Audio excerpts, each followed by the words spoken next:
Good day, everyone. I'm Mr. Emmanuel Biliuga, and today we'll talk about knowledge as a contested terrain by Emma Williams. It is an obvious understanding that education is a way of imparting knowledge and let students know things around them. We can acquire knowledge by knowing. As you read in the quote, it is uncontroversial pre-philosophically that education aims at the imparting of knowledge. Students are educated in part so that they may come to know things. Philosophers traditionally see knowledge as dividing into three main types. First is knowing that, second is knowing how, and third is knowing by acquaintance. This chapter will begin with an outline of knowing how and knowing that. At the end of the chapter, a conception of the lesser attended to notion of knowing by acquaintance will be sketched. Knowing that is knowing things directly by observing, while knowing how is knowing how things work or made. Third is knowing by acquaintance is somehow by knowing of something about your previous knowledge. Now, let's talk about knowing that. Knowing that is defined as a propositional knowledge. So what does a propositional knowledge actually means? It means that it is typically consciously representable. It is explicit and articulated. It is articulated in declarative or assertive sentences. So for examples, lions are carnivores. This simple statement is very obvious, and it's somehow a common knowledge to us that lions are carnivores, as we learned it in our elementary grade and as we can observe or watch it in pictures and videos. It is not surprising that this kind of knowledge is therefore sometimes equated with factual knowledge and information. In contrast with knowing that, knowing how is usually construed as practical knowledge. It is a knowledge in the form of skill or ability. Knowledge of this kind might not be made explicit in assertive or declarative propositions.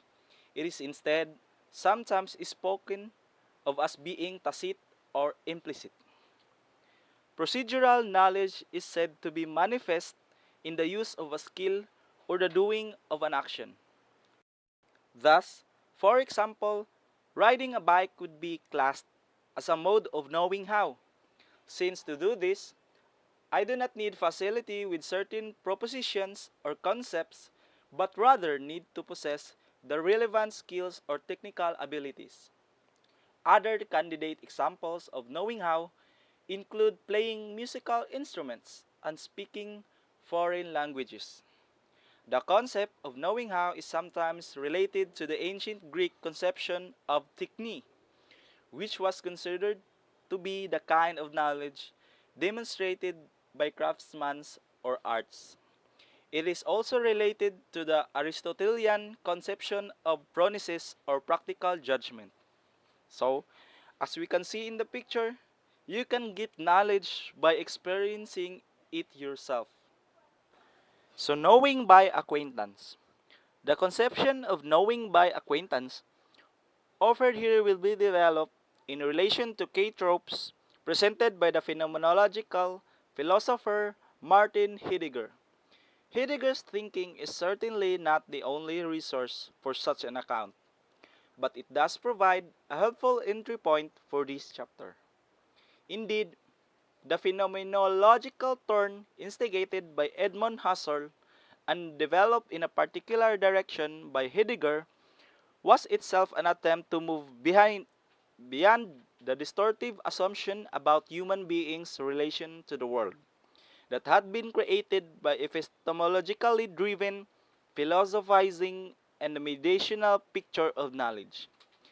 Heidegger's phenomenological analysis lead him in Being and Time to draw a contrast between two ways in which human beings encounter things in the world, as present to hand or Vorhandenheit and as ready to hand Zuhandenheit. So to explain this more fully, let us first reflect more on what is at stake in encountering something as Zohandenheit. Heidegger suggests that in this mode, things in the world show up for us as equipments, as things that might be used in order to. Thus, the hammer reveals itself to me as a tool that I might use to hammer this nail into the wall in order to hang up my picture. Yet, we might want to ask, what makes it possible for things to show up for us like this in the first place? More particularly, how do I come up to relate to a hammer as something that I can use in order to drive a nail into a wall? So Heidegger's answer is that it is such an encounter presupposes a certain familiarity with the hammer. Put more fully, it presupposes familiarity with the matrix of involvements, cultural meanings, and significances, which constitute the hammer's being of what it is. Moreover, I could not come to apprehend the hammer as a tool for driving a nail into a wall without these structures. They are the preconditions for my being able to encounter the hammer as I do in the first place. Crucially, what Heidegger is suggesting here is not supposed to be confined only to things like hammers. It is at this point that we start to see why Heidegger's distinction take us beyond the classical understandings of knowledge outlined above. For by paying careful attention to the nature of Zuhandenheit, Heidegger works to reveal something about the condition of possibility of human beings knowing and relating to the world more generally. Rather than seeing knowledge as what mediates a relation between what stands on the one hand as an inner subject and on the other hand as an outer world, then Heidegger instead suggests that human knowing always already takes place from a position that is engaged and involved in the world.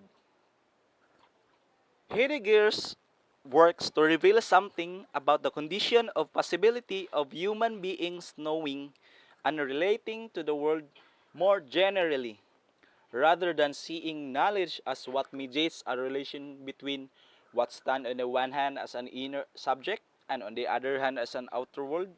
Then, Heidegger instead suggests that human knowing always already takes place from a position that is engaged and involved with the world. Let's take for example, this animation. While we hold the hammer to hammer the nail, we don't take time to think that how this hammer can hammer a nail. We simply hit it with hammer because of our familiarity and common knowledge from the hammer. We don't hesitate to act as our subconscious already supply the needed information in our brain. We pick stone to hammer a nail without thinking the stone's thickness or hardness. We just assume that it can hammer the nail. Here is another example so that you can easily understand the concept that Heidegger suggests. As you can see in the picture below, you can read it easily even if the letters are scrambled, since those words are familiar to us. That's why we can easily guess what's that words in our brain because of our familiarity with the words. Next is knowledge and education. As we all know, they're very related but somehow different. According to 5 sources on the internet, summarized together, education and knowledge are related but different concepts. Education is a formal process of acquiring knowledge from institutions, teachers, and courses, while knowledge is a broader term that includes facts, ideas, and theories gained from educations, experiences, readings, and peers. Education is structured, regulated, and limited, while knowledge is continuous, self-driven, and free. This means that education is only a part or a way of acquiring knowledge, thus making them different. The knowledge that you can get in living in the street, and it's what we call experience. And also by observing, you can also get knowledge. You acquire knowledge of something from your previous encounter and learning by observing from them.